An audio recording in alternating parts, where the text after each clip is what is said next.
بسم اللہ الرحمن الرحیم صلی اللہ علیہ وآلہ وسلم۔ آج کا جو میرا عنوان ہے وہ ہے نکاح کیوں ضروری ہے۔ اللہ پاک نے اس کائنات کو بنایا، اللہ پاک نے اس کائنات کے اندر مختلف چیزوں کو بنایا، تو ان چیزوں کے اندر ہمارے نزدیک کوئی چیزیں جاندار ہیں، کوئی چیزیں بے جان ہیں۔ اب جو جاندار چیزیں ہیں ان کے اندر بھی تقسیم ہے، کوئی ان میں نر ہے، کوئی ان میں مادہ ہے، یعنی کہ کوئی ان میں مذکر ہے، کوئی ان میں مونس ہے۔ تو اللہ پاک نے ان کے اندر مختلف جذبات رکھے ہیں، تو اس جانداروں میں کچھ چیزیں مشترک بھی ہیں۔ تو انہی جانداروں میں سے ایک چیز انسان بھی ہے جو کہ اللہ پاک کی اشرف المخلوقات ہے۔ تو ان چیزوں میں، جانداروں میں جو چیزیں کامن ہیں وہ یہ ہیں کہ وہ خوراک کے طور پر کھاتے پیتے ہیں، اور اس سے ان کے جسم میں جان آتی ہے، ان کے اندر پھر جذبہ شہوت آتا ہے، تو اس طرح سے ان کا فضلہ اخراج وغیرہ بھی ہوتا ہے۔ تو اب جو انسان ہے اس کے لیے قوانین ہیں، ضابطے ہیں، اور جو باقی جاندار ہیں، جانور ہیں، پرندے ہیں، ان کے لیے قوانین نہیں ہیں۔ تو اللہ پاک نے ان کے اندر شہوت کا جذبہ رکھا ہے، تو مرد کی خواہش ہے کہ وہ عورت سے ملے، اور عورت کی خواہش ہے کہ وہ مرد سے ملے۔ تو اس کا ایک قانون دین اسلام نے، اللہ پاک نے بنایا ہے، اور وہ قانون نکاح کا ہے۔ تو اب یہ بات سوچ اگر کسی کی ہو کہ میں مرد ہوں یا عورت، تو میں نکاح کے بغیر زندگی گزار لوں گا، اپنے شہواتی جذبے پر کنٹرول کر لوں گا،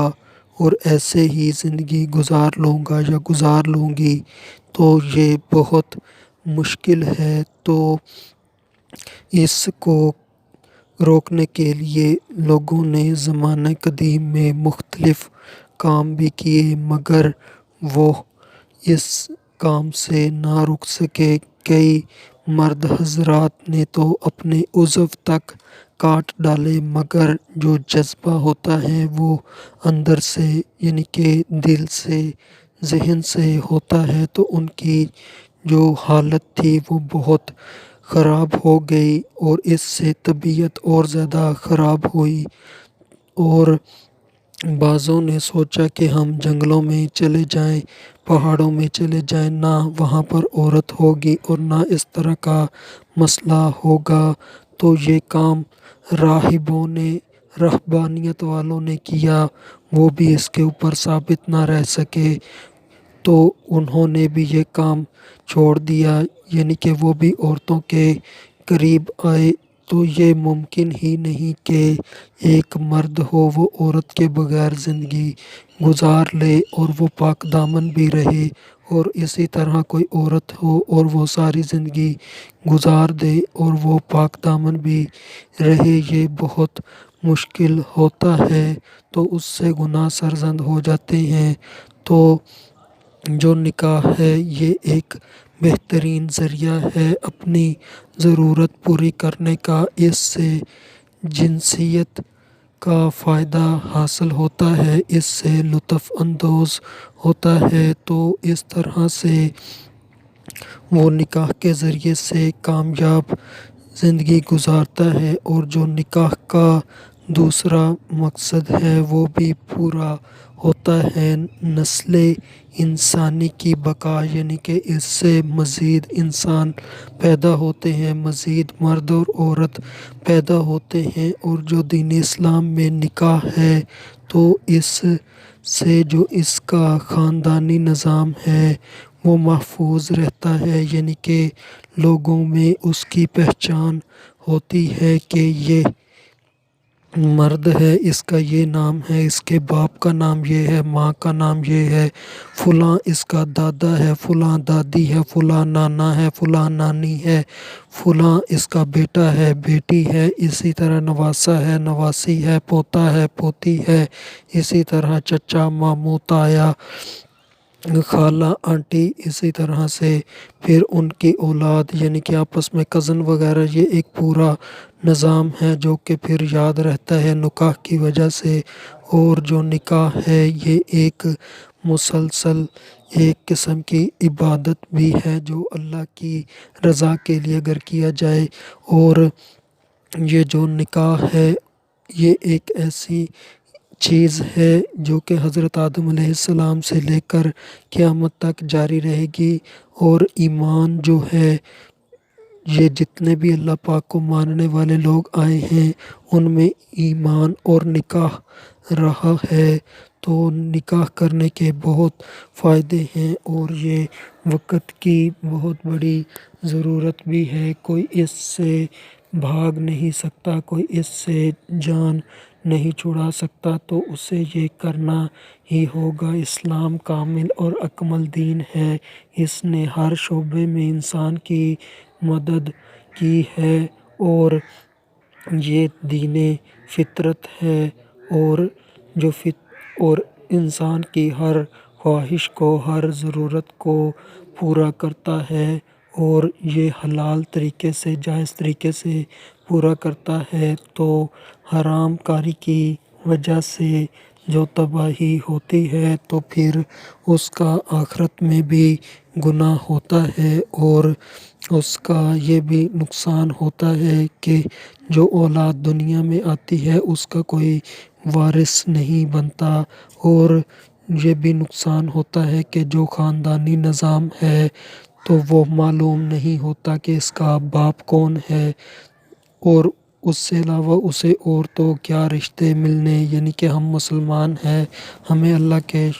کا شکر ہے کہ ہمیں پتہ ہے ہمارا باپ یہ ہے، ہماری ماں یہ ہے، یہ ہمارے بھائی ہیں، یہ ہمارے باپ ہے، یہ ہمارا باپ ہے، اور اسی طرح سے دادا، دادی، نانا، نانی، چچا، تایا، ماموں، خالہ، آنٹی یعنی کہ پھوپھی، اسی طرح سے آگے کزن وغیرہ ہمیں سب کچھ ملتے ہیں۔ یہ دین اسلام ہی کی برکت ہے۔ اور جو زناکاری کی طرف چلے جاتے ہیں کہ جس سے مرضی ضرورت پوری کر لی، تو انہیں صرف ماں کا نام معلوم ہو سکتا ہے اور کوئی بھی رشتہ انہیں نہیں ملتا، اور ماں کا نام معلوم ہو یہ بھی یقینی ہی نہیں ہوتا۔ تو نکاح کرنے والے کی امتیازی شان ہوتی ہے اور اس کی عزت ہوتی ہے، اور وہ نبی کریم صلی اللہ علیہ وآلہ وسلم کی بارگاہ میں سرخرو ہوگا، اور وہ جانوروں جیسی زندگی نہیں گزارتا جو نکاح کرتا ہے، اور جو نکاح نہیں کرتا وہ جانوروں جیسی زندگی گزارتا ہے، اور جہاں چاہتا ہے اپنی ضرورت پوری کر لیتا ہے۔ انسان کو اللہ پاک نے جانوروں سے ممتاز کیا ہے، اور یہ صالحین، ذاکرین، عابدین کی پیدائش کا ذریعہ ہے۔ نکاح انسان مرد کا صرف انسانی عورت سے ہی ہو سکتا ہے، نہ کہ جن سے، نہ دریائی انسان سے، نہ کسی جانور سے، کیونکہ نکاح میں ہم جنس ہونا ضروری ہے۔ یعنی کہ یہ ایک شرعی مسئلہ بھی ہے کہ جو بندہ نکاح کرے گا وہ اپنی جنس سے ہی کرے گا اور اپوزٹ جینڈر سے کرے گا، یعنی کہ مرد ہے تو وہ عورت سے نکاح کرے گا، اگر عورت ہے تو وہ مرد سے نکاح کرے گی۔ ایسا نہیں ہو سکتا کہ کوئی مرد کسی جانور سے نکاح کر لے، مرد مرد سے نکاح کر لے، یا مرد جو دریائی انسان ہے اس سے نکاح کر لے۔ اسی طرح جو عورت ہے وہ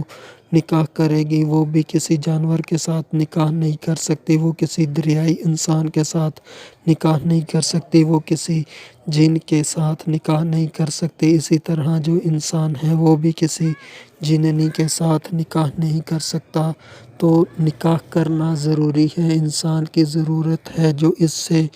بھاگتا ہے۔ شروع میں تو تھوڑا سا وہ دور رہ سکتا ہے، مگر بعد میں اسے پچھتاوا ہوتا ہے۔ تو ہم آخر میں اللہ تبارک و تعالیٰ سے دعا ہے کہ اللہ تبارک و تعالیٰ ہمیں نکاح جیسی پیاری سنت کے اوپر عمل کرنے کی توفیق عطا فرمائے، آمین۔